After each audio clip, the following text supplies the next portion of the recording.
Annyeonghaseyo. I'm Demarche. I'm Aria. And we're Soju for Two. Now, this is our review of The Snow Queen. Yes, and this one we've seen a long time ago. We just forgot to review it, and we're like, now we should review it. Okay, so our main male lead is Hanbin, plays Han Tae-won or Deok-ju, and then I guess Sunny Yuri plays Kim Bo-ra, and then Im Ju-won plays Soo Gun-woo. So Sung Yuri, obviously we've seen her in tons of dramas. We just mentioned her in Romance Town. We just mentioned her in Feast of the Gods. I mean, we are kind of on a kick with her right now.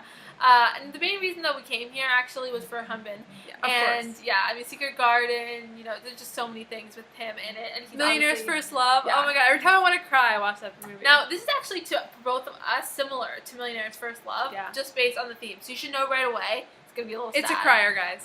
Okay, so The Snow Queen, this is one of those ones where it starts out with they're in high school, and it's kind of like they're sort of in the school for, I mean, I guess definitely geniuses is like a way to put it. I mean, they're like math geniuses. They're just really smart. And there's sort of this interesting initial battle between these two smart kids, and they end up becoming friends. Now, and this friendship... Yeah, and the guy who plays his sort of like rival, but not really his friend. He's only in a couple episodes. In a couple episodes. He was actually in Mary Stayed Out All Night. Yeah, as like a side character. He's really, really handsome and really good in this role. So we really liked him. I couldn't find his name, and I had to just look it up and find his name again. Now, for us, like this drama, like we said, like it starts out with this sort of competition, and then at the same time, he meets this little girl who's 14. She looks younger than that to us, and then while he's supposed to be like 16 or something like that, and they sort of have this like quick relationship of not romantic at the time, but just sort of like friendship. Friends, yeah. And obviously she has a crush on him, but why not? And then a lot happens. Okay, there's like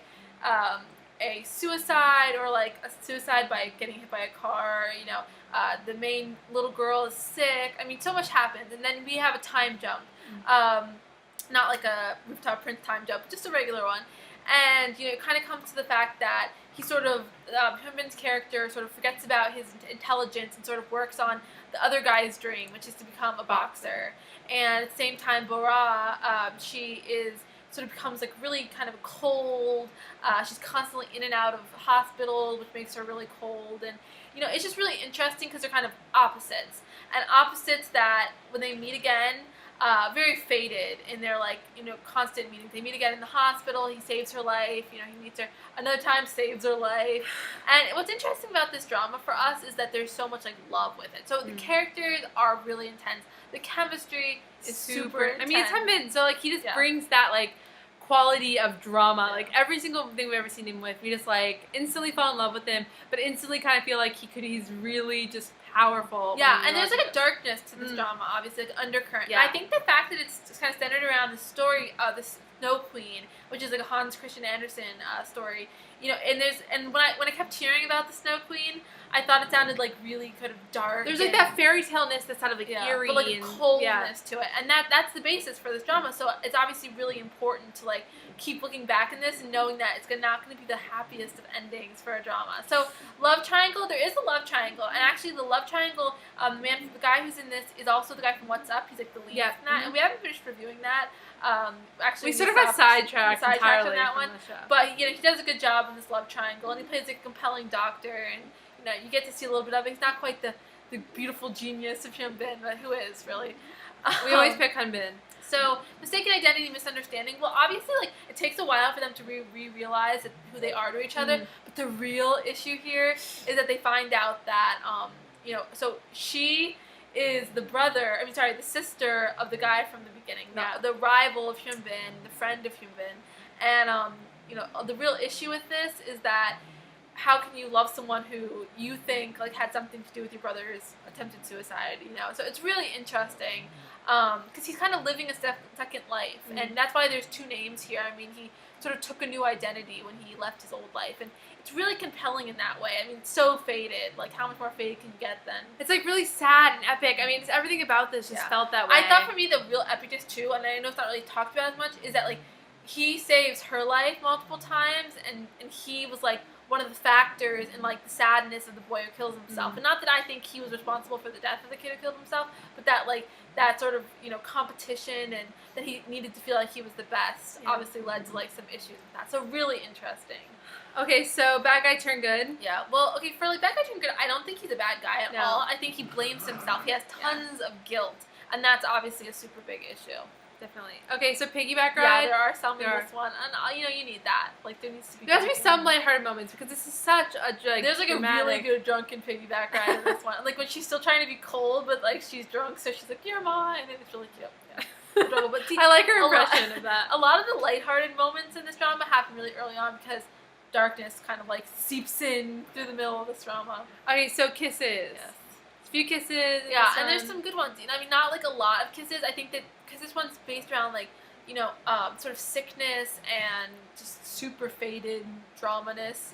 Like kissing isn't the main part. It's all the other intense stuff. Yeah, it's a happening. lot more plot than romance. Yeah. I mean, there's super romance, but it's just not like super like cutesy. Like not at all. Not at all. Okay, Not the story. so fashion.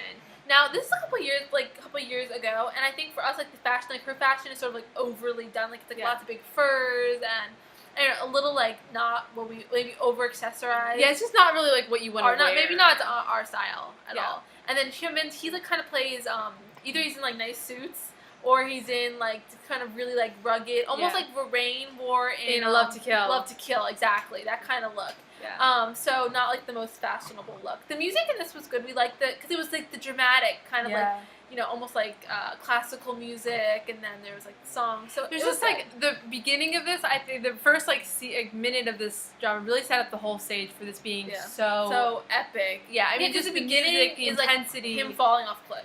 Yeah, Okay. I mean, And like, what else is gonna happen? So Yeah. I think that this is one of those dramas where you don't expect happy things.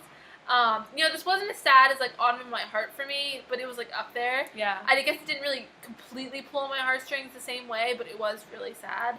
I think when you know someone's sick from the beginning of the drama or pretty early on in the drama, like it can go one of two ways. Yeah. And like I'm gonna tell you right now, this isn't like the happiest ending at all. I think for me though, like just the fadedness of the story made me want to watch it. And it's like Millionaire's First Love. You want to watch this drama because of the story they have. And Millionaire's First Love was a movie, so it didn't get to develop it as much. But this is really good in that sense. So what would you give it, Marsh? Okay, I'm gonna give this one an 8.5. I think that. I don't think there's going to be a drama with Hyunbin that I don't like. He's just an excellent actor, and I think that he gave the heart that this drama needed. Maybe it's just, like, come on, how many times do I have to watch stuff where people get sick and die? crying. I don't want to deal with it anymore. Yeah, so I'm gonna. yeah, it was good. I think I'd give it the same. I'll give it an 8.5 as well. I would just say that if I'm gonna watch a Hyunbin drama, it's definitely gonna be like Secret Garden. Yeah. Because right now I just don't want to cry anymore. Yeah, I want it to be a But, happy drama. Yeah, so this one is it's really great. I mean, you should watch it. It's a classic. You need to have seen it, but not necessarily. And it made me want to see more fairy tale kind of based dramas. Yeah. Because not that this is like. And Secret completely- Garden had that too. Yeah, that just sort of like, I don't know, it just feels more like magical when there's like a fairy tale that Yeah. brings them together. And We just want a little more innocence. happiness, guys. That's Give us some we like the happiness. I mean, there's loneliness about somebody living by themselves in an ice castle. That's like kind of sad. Okay, so I would say watch this if you like sad dramas. Watch it if you like Hyunbin. If you don't want to watch something sad, move on. All right, Bye, thanks. guys. Bye.